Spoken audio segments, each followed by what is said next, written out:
So to get to know Michael Penix Jr. a little bit more, we're going to bring in someone who has known him literally longer than anyone else. His mom. Thank you so much for joining us. I really appreciate your time. I mean, just what a year for your family, right? Like, how are you kind of feeling going into this season? We feel really excited. Excited for him from the time he got the call to, become the starter. It's just been pure excitement. The family, everyone is all excited to see, what's to come for the season.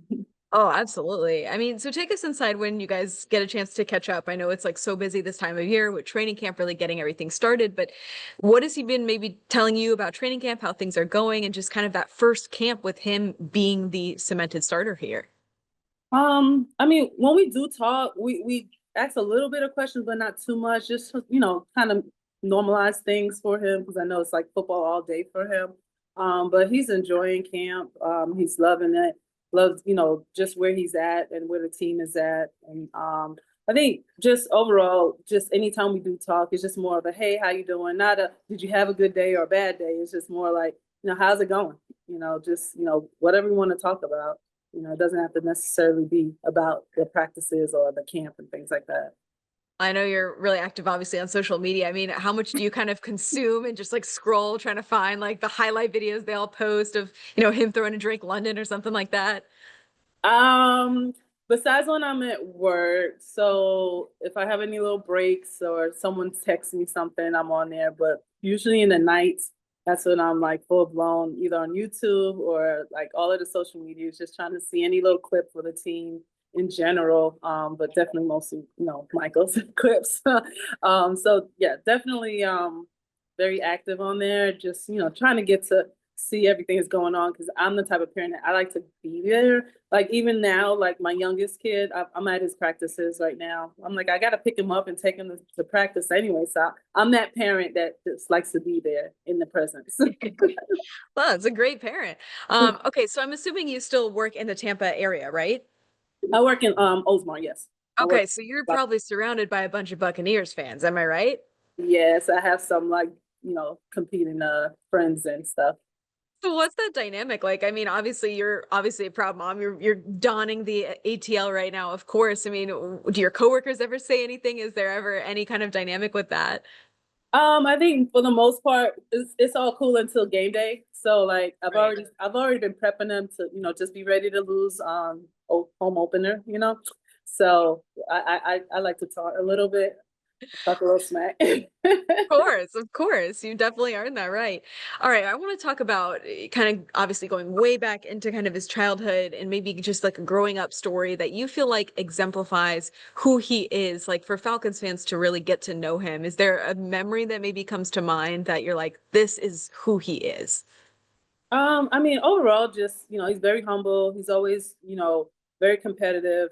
Growing up, I think, and I don't know if just we always try to instill a lot of independence in our kids. And I like I remember him 4 years old, like wanting cereal. I was like, okay, I'm gonna teach you how to make your own cereal. So it's like things like that. I felt like those little things are just trying to make him more independent and try to do things on his own. Helped a lot with his growth.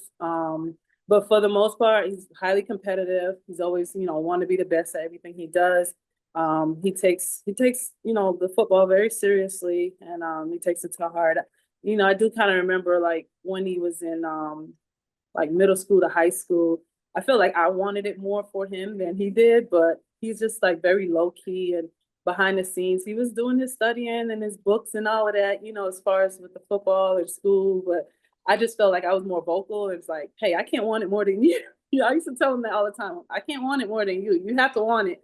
But obviously he wanted it. At what point did that shift? And did you kind of all realize like, hey, you're really good at football. You could make a future out of this? Honestly, he's just been so very athletic, hand-eye coordination from when he was younger. Um, I've never seen a kid that could hit like the wiffle balls. He was hitting. We would toss it to him. He was hitting that like very high. One went over like my mom's roof in garage in New York when we were up there visiting, and everyone was like, "What the world?" So his hand-eye coordination has always been there.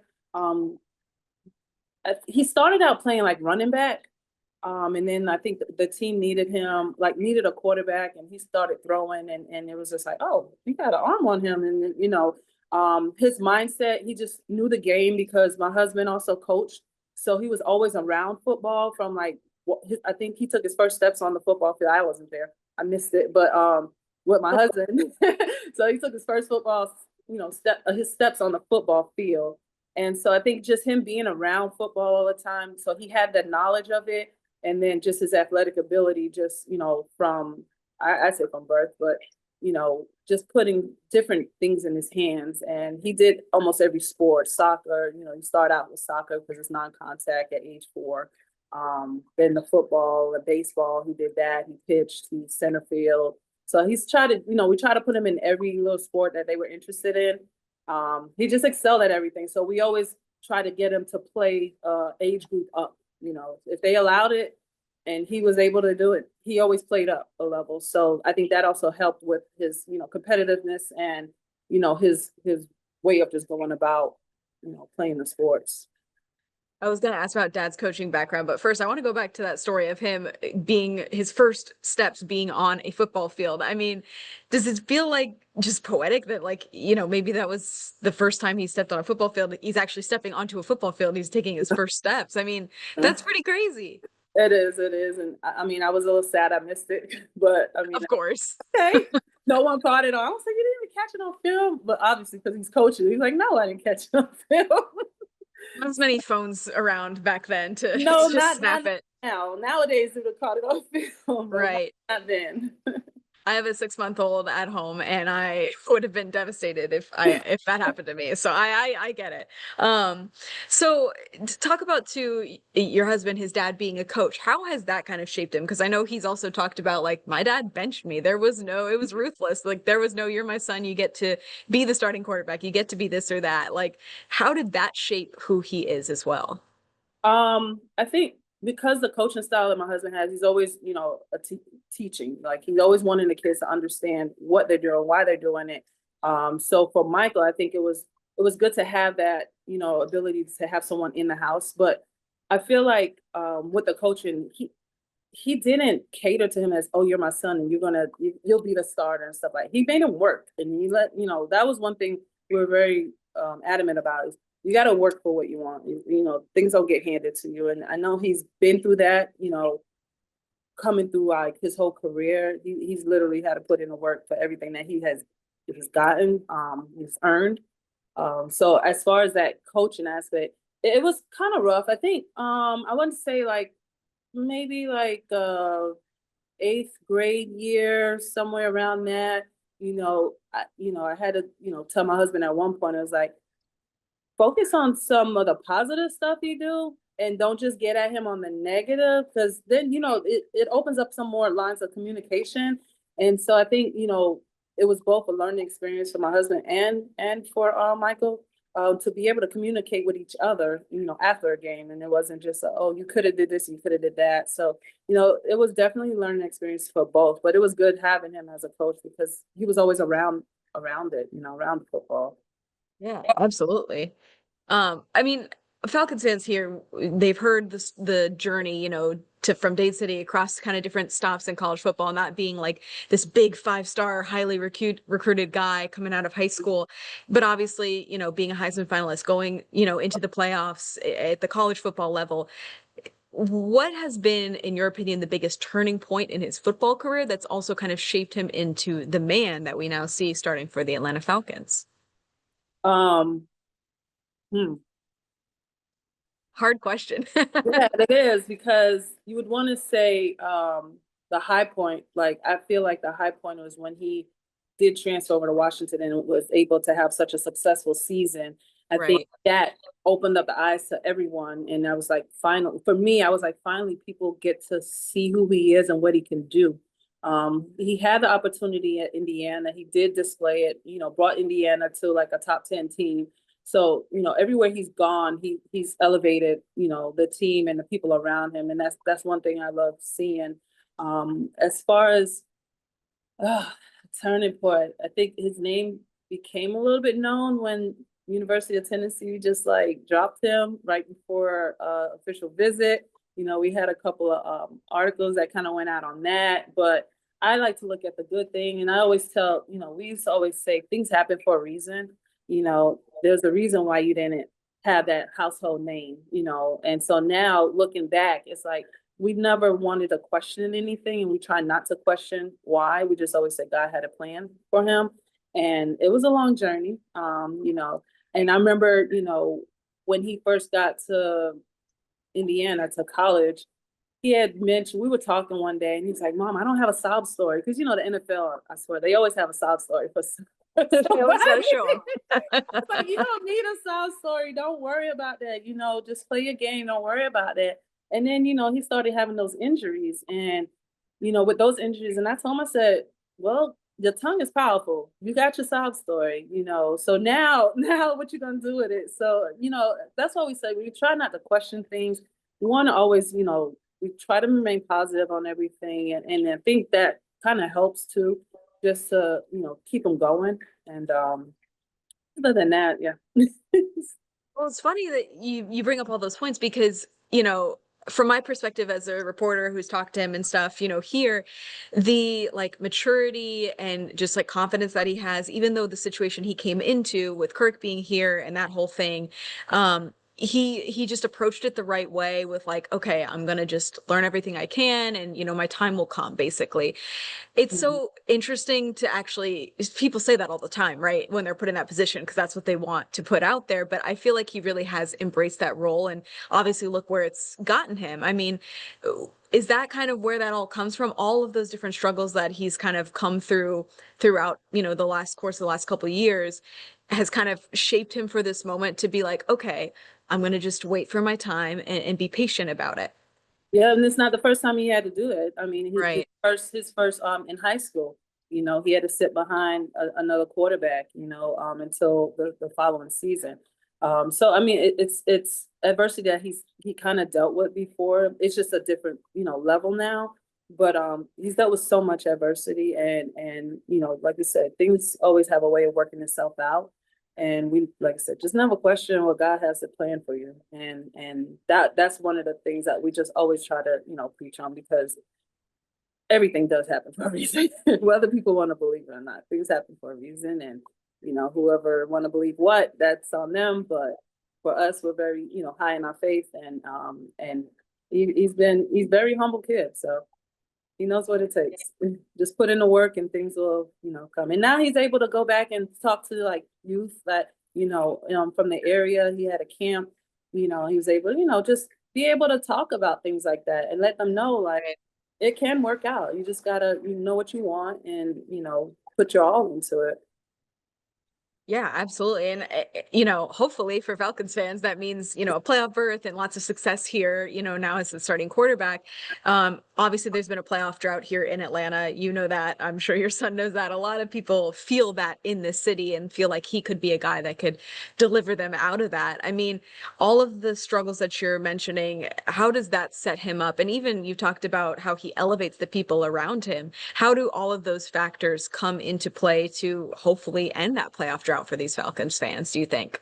I feel like Michael has like a really good aura to him. I feel like people gravitate to him, and I noticed that like when he switched high schools and I was worried because he was, we went from one county to another, and I was like, did you meet anybody and it did this, and he's like, no, no, no, he kind of was like, it'll come, and people gravitate towards him.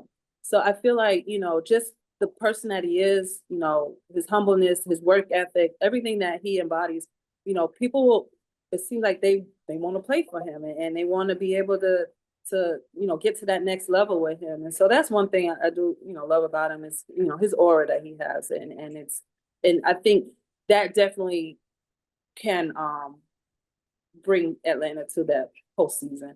And the reason Yeah. I believe it is because I've seen it happen. I've seen them in high school go to a new school and they went all the way to states. I've seen, in Indiana, a basketball school. Now I was talking football, and I've seen Washington, they had a drought, where they were like 4-10 the year before he got there. And then they made all the way to the national championship the second year. So I feel like, every position, every time he's been put into a position to lead, he's led with excellence, and I expect big things to come out. We have a solid team. It's not just him. We got a solid team, and it's really good, and defense is looking good. I think all the puzzle, pieces to the puzzle are coming along great, and I kind of getting this feeling like, I don't know if anyone watched like his interview, his last year at Washington, when they asked him, he was like, "Oh, we're going to the national championship," and they did. That's not, and for him to say this year with the Falcons, like, yeah, we should have the number one, rankings of, offense or whatever, it can happen. I think if everyone just, buys in like they are, and it's gonna be a great season. You I'm ready. manifested that. Oh yeah, we I gonna love that. manifest it. We gonna manifest it. I love that. I love that. Well, and you talk about, teammates gravitating towards him, but I think the fans here have gravitated so heavily towards him. Um, what is it like for you as a mom to like see that? And if when you go to games and stuff and you're wearing like the Penix jersey or whatever, like hearing the interactions with fans in person, like what is that like for you as his mom? It's awesome. Oh, it's kind of crazy, and I feel like I wish every parent can experience it, but just when people hear that, because we don't just go, "Oh, I'm his mom," like Right. people like, "Oh, you got a son?" I'm like, "Yeah, I got a son." And they're like, "Oh, I got three boys." I always say, "Yeah, I got three boys," and they always want to know, "Well, how old?" I'm like, "Yeah, the age," and then, "Oh, okay," and they all play football. I'm like, "Yeah, one's in the league," and I'm just so nonchalant about it, and I'm like, "What? Oh my gosh!" So just to see their faces, it's like very surreal. Just seeing people wearing his jersey, like last year, we were like, look, that person got the nine jersey. That person, it's amazing to be able to see his name on the back of a jersey and people like wearing it, even though he wasn't starting. Just a fan base. I think Washington has a good fan base, and they also kind of like pushed his name out there a lot too. So it is very it's very good feeling. It's very good feeling. Yeah, I'm sure it's surreal to see your name, his name on those all those jerseys. That's really cool. Another thing that was cool and crazy, I'm sure last year was just the whole week where got engaged, his first NFL start. I think that was all like a week's time, right? Like, Yeah, what that was was during the that? Christmas. What was that like? That was during the Christmas break. That was Yeah. I think he got the call before we got to Georgia, because he was hosting the holidays. Him and Olivia were hosting the holidays at their home, and we had both families there. And then he told us that he was going to do that. I was like, "Oh, that's so nice." So it was like all coming together. I was like, "Okay, this is good." So it was very crazy, but it was good. I think it was a good end to last year. Yeah, I mean, just what a whirlwind of a week though. Like you go from that, high to that, and then here Yeah. comes your first NFL start. I mean, and you were there, I guess, that whole time visiting them. Like, what did you maybe see during that time where you were like, wow, like things are really shifting? As far during the holiday, because we only got there like I want to say maybe Christmas Eve, or the 23rd of December, and I think he got the call probably the couple of days before, something like Okay. that. So it wasn't there when he got. I got to see. I think everyone sees it now. The call he got, so I got my copy of the day of, and was just excited. But for the most part, it was just. I don't want to say it was any shock and awe for anybody. I think we were all just ready to see him. He was ready. He was ready to get out there on the field. Um, I know there's, the timing and all of that stuff, and the practices. He didn't get to practice with like the ones and things like that, all that mechanics behind it. But just overall, mentally, he was ready. We were ready. We were ready to see it. So a lot of excitement, a lot of family, decided to, last minute jump on, flights and things like that to get to the games and travel. So his family travels a lot. We're usually come out in high numbers. I'm gonna see a lot of those Penix jerseys in Mercedes-Benz Stadium this fall. Yeah. That's awesome. Is there anything else that you feel like you wish or hope Falcons fans would know about their new quarterback?